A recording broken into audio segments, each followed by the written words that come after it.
దేవతలే భయపడే ఒక దేవి ఉందంటే మీరు నమ్మగలరా? అవును, నిజమే. రక్తం తాగిన దేవి కూడా నిజంగానే ఉంది.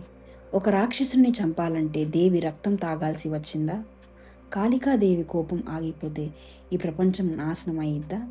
అసలు కాళికాదేవి భయంకర రూపం వెనుక ఉన్న నిజం ఏమిటో ఈరోజు ఈ వీడియోలో మనం తెలుసుకోబోతున్నాం. మరి ఆలస్యం చేయకుండా వీడియోలోకి వెళ్ళిపోదాం.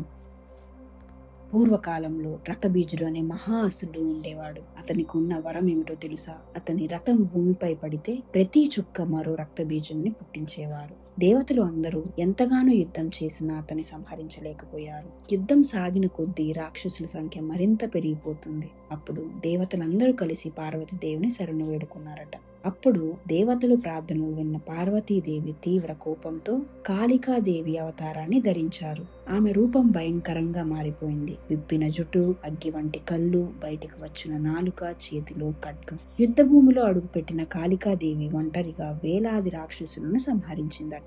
రక్తబీజుడు ఎదిరించినప్పుడు అతని వరం గురించి తెలిసిన కాళికాదేవి ఒక కీలక నిర్ణయం తీసుకుంది. అదేంటో వినేయండి. రక్తబీజుణ్ణి గాయపరిచిన ప్రతిసారి అతని రథం నేలపై పడుతుంటే మరిన్ని రాక్షసులు పుట్టేవారు. అప్పుడు కాళికాదేవి అతని రథం ఒక్క చుక్క కూడా భూమిపై పడకుండా నాలుకతో తాగింది. అందుకే ఆమె రథం తాగిన దేవతగా మారింది. ఇది హింస కాదు, క్రూరత్వం కాదు, ఇది లోకాన్ని రక్షించడానికి చేసిన త్యాగం.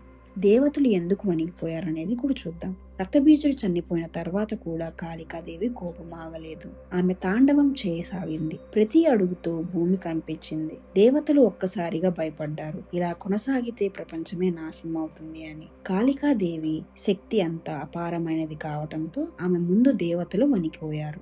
అప్పుడు శివుడు స్వయంగా భూమిపై పడుకున్నాడు. కాళికాదేవి తెలియక ఆయనపై కాలు వేసిన క్షణంలో తన అతిశక్తిని గ్రహించి శాంతించింది. ఆమె నాలుక బయటికి రావటంతో కోపం కాదు, ఆత్మ జ్ఞానానికి సంకేతం. కాళికాదేవి భయంకరంగా కనిపించిన ఆమె అసలు రూపం లోకరక్షణకు అవతరించిన పరమశక్తిగా ఉంది.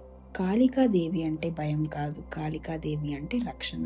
అలాగే కాళికాదేవి రంగు ముదురు నీలం లేదా కృష్ణవర్ణం. రంగులన్నీ తనలో ముడుచుకుంటే వచ్చే రంగే ఇది. అన్ని రంగుల్లో కాళికాదేవియే ఉంటుంది. ఇది అనంతతత్వానికి ప్రతీక. దూరం నుంచి చూస్తే ఆకాశం, నీరు నీలంగా కనిపిస్తాయి, కానీ దగ్గరకు వెళ్తే వాటికి ఆ రంగు ఉండదు. అలా దూరం నుంచి చూస్తే కాళికాదేవి నీలవర్ణంలో కనిపిస్తుంది, కానీ ఆమెను దగ్గరగా చూడగలగ సాధన మీకుంటే వర్ణరహితం అని అర్థమవుతుంది. కాళిక అనంత రూపిణి, అనంతతత్వాన్ని దేవతతోనూ కప్పలేం. అందుకే ఆమె దిగంబర్య దిక్కులే ఆమె అంబరాలు. పొడవైన ఒత్తైన శిరోజాలను విరబోసుకొని ఉంటుంది. అందుకే ముక్తకేసి అని అంటారు. ఒక్కో శిరోజం ఒక్కో జీవికి ప్రతీక. రక్తం ఊడుతూ చంచలంగా ఉన్న నాలుగు రజస్సును సూచిస్తుంది. తెల్లని దంతాలు ఎర్రని నాలుకను నొక్కి పెట్టి ఉంచుతాయి. అంటే మనసులో చంచల స్వభావాన్ని సత్వగుణంతో అదిమి పెట్టేలా సంకేతం. వామహస్తంలో ఉన్న ఖడ్గం తెగిన మానవ శిరస్సు. సృష్టి నియమాలకు ఉల్లంఘించే తన భ్రష్ట సంతానాన్ని ఆమె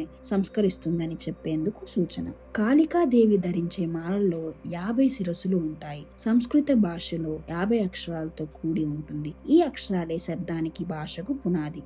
కాళికాదేవికి 3 కన్నులు త్రికాల జగత్తుకు ప్రతీక. నడుము చుట్టూ తెగిన చేతులతో మేకల నెత్తురు ఓడుతున్న నాలుక క్రింది వామన హస్తంలో శిరసు, పై చేతిలో ఖడ్గం, కుడివైపు వరద భయహస్తాలు. ఇవన్నీ ఓవైపు భీష్ణ, మరోవైపు కారుణ్యాన్ని ప్రసాదిస్తాయి. ఈ లక్షణాన్ని ఓవైపు వైభవపేతంగా, మరోవైపు భయానిక కలిగించేలాగా ఉంటాయి. జగన్మాతకు తన సంతానాన్ని పట్ల ఉన్న ప్రేమ, బాధ్యతను సూచిస్తాయి. ఇలాగా కాళికాదేవి అవతరించింది.